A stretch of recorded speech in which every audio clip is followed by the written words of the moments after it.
Angel Reese just made the boldest threat in WNBA history. Pay me more or I'll boycott the league. The only problem? Her follow-up performance a few days after was a masterclass in missing shots. Some might even call it a bricklaying clinic. It's like a greatest hits collection of missed layups. I can't even believe this is real. I just stumbled across of it. There's 2 different videos now floating around out there, and it's unbelievable. While demanding superstar money on her podcast, Reese went 5 for 13 in her next unrivaled game, with one shot hitting the bottom of the backboard. The timing couldn't have been worse, or funnier, depending on which side of this comedy you're watching from. Let's break it down. Because I'm hearing like, yeah, they don't give us, if y'all don't give us what we want, like, we sitting out. That's a possibility. I guarantee you, the intelligent folks, and there are plenty in the WNBA, are saying, will you two idiots just shut up? Sit out. Girl, y'all benefited from everything. Y'all youngins benefited from NIL. What does that mean? We deserve more. Have you ever wondered what would happen if a WNBA player threatened to shut down the entire league? Well, Angel Reese just did exactly that. In a recent episode of her podcast, Unapologetically Angel, Reese sat down with fellow player Dejanay Carrington and dropped what might be the most audacious ultimatum in WNBA history. She didn't just suggest changes to the league's pay structure. She threatened to take her ball and go home if her demands weren't met. I love how y'all have selective hearing. I said I'm hearing if they don't give us what we want, we sitting out. And that's the truth. Good. This is the same person that literally said she didn't know what her WNBA salary was and that it didn't even cover her rent. Let's talk numbers for a second. Reese's rookie contract pays her about $73,000 in her first year, part of a 4-year deal worth about $325,000 in total. That's the standard rookie scale. But according to Angel herself, this salary doesn't even cover her basic expenses. On a TikTok rant, she stated plainly, "The WNBA don't pay my bills at all. I don't even think it pays one of my bills." Literally. I just hope y'all know, the WNBA don't pay my bills at all. I don't even think that pays one of my bills. Let me do the math real quick. It might cover that. Yeah, it definitely covers that. What is I don't even know my salary. The financial disconnect becomes even more glaring when you consider Reese's revelation about her $8,000 monthly rent. That's $96,000 per year on housing alone, meaning her entire WNBA salary wouldn't even cover her apartment for a full year. While it's likely she gets more money from her endorsement deals to match her lifestyle, this is the kind of tone-deaf attitude that isn't endearing fans to her. No, my rent is more than that. It's $8,000. I'm living beyond my means. What makes this situation particularly fascinating is that rather than backpedaling after her podcast comments gained traction, Reese doubled down.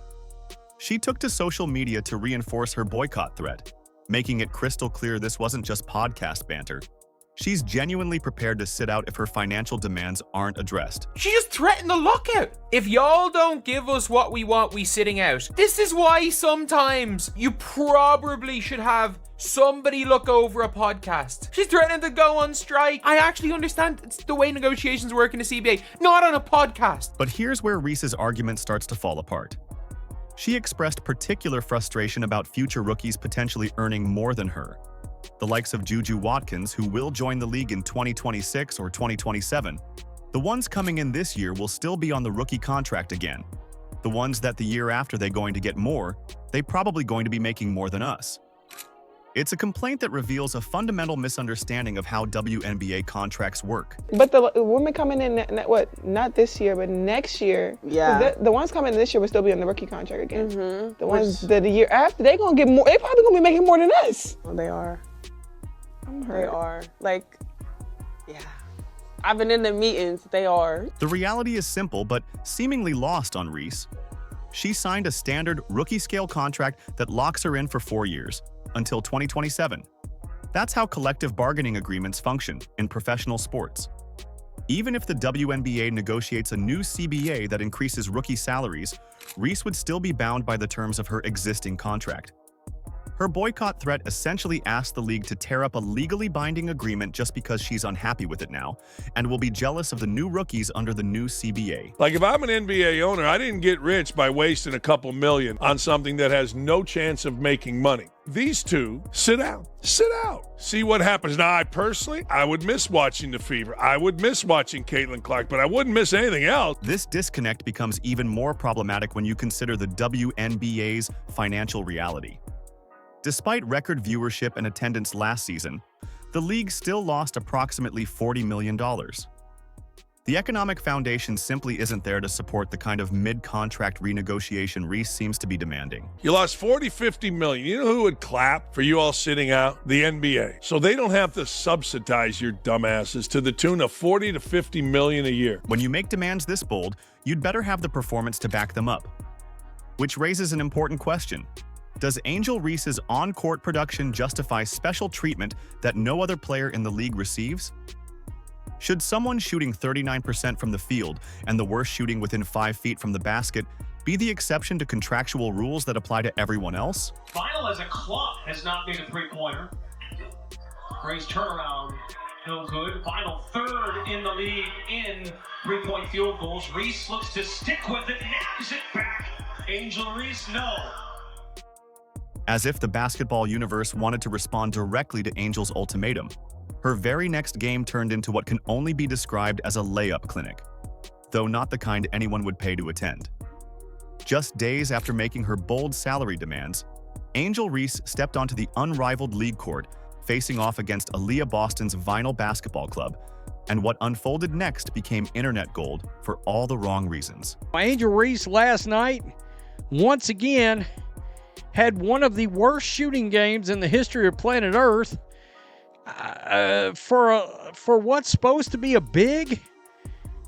I mean, what in the hell is going on here? I understand her team won. I get it.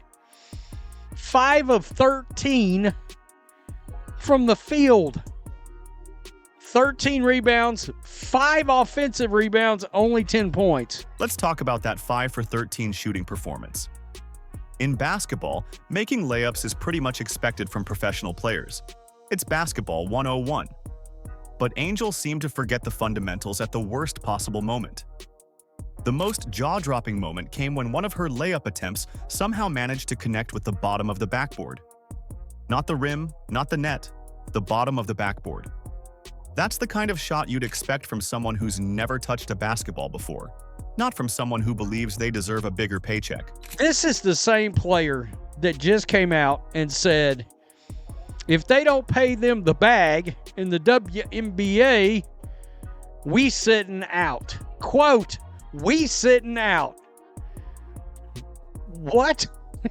I mean, after seeing her miss routine layups over and over and over again, I'm like, how the hell can this person possibly be demanding more money from anyone? The sequence was almost painful to watch.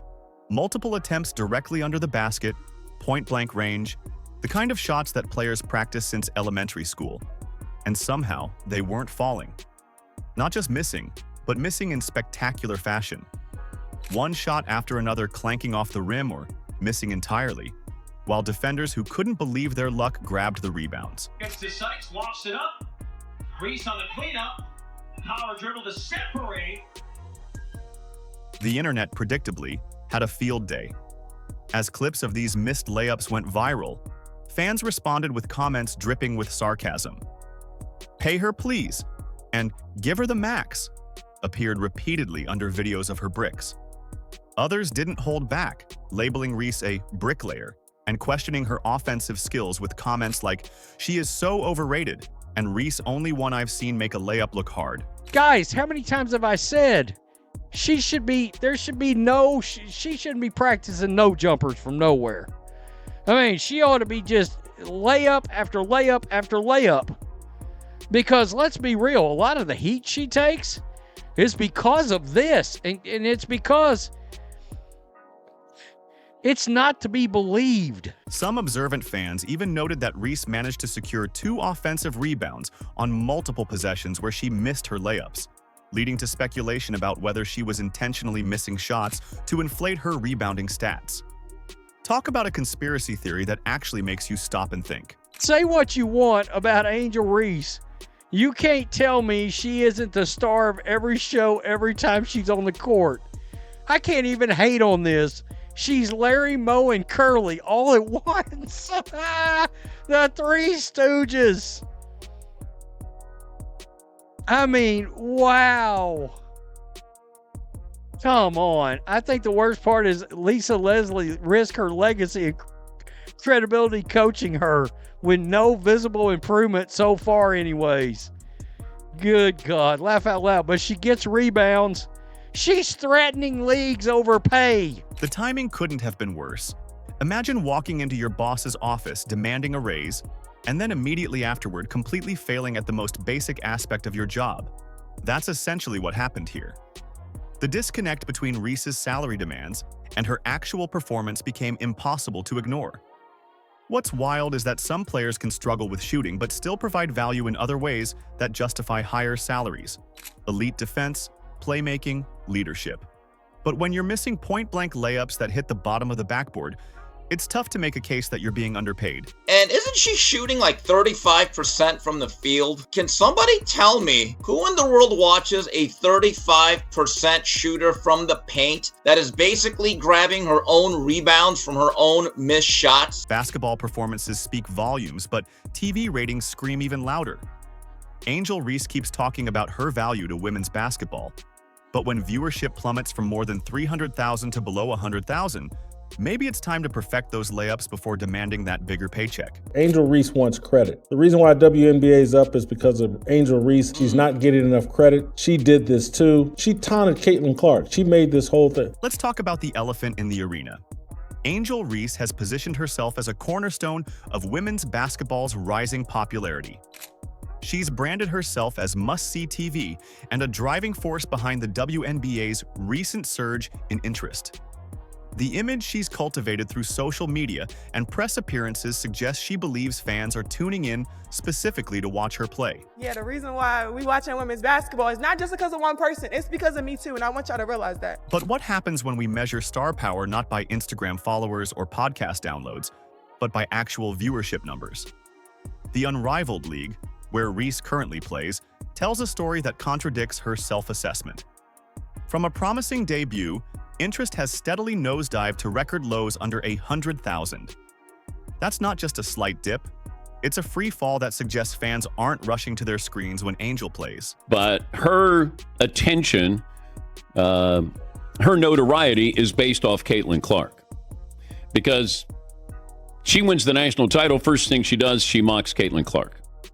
And then she doesn't even celebrate with her teammates. So she's made it personal with Caitlin Clark.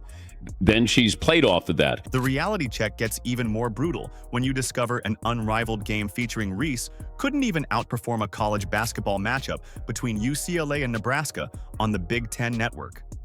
When your professional league game draws fewer viewers than a college contest, it raises serious questions about your supposed star power. Yes, it is unrivaled. It is also unwatched. Look, let's be honest, we can sugarcoat it all you want, but if you don't have Caitlin Clark playing women's basketball, or if you're not the NCAA tournament playing women's basketball, you got nothing. Zero, zip, nothing. This viewership gap extends beyond the Unrivaled League. WNBA. Attendance figures paint an equally telling picture. Games featuring Caitlin Clark consistently draw larger crowds compared to those headlined by Reese.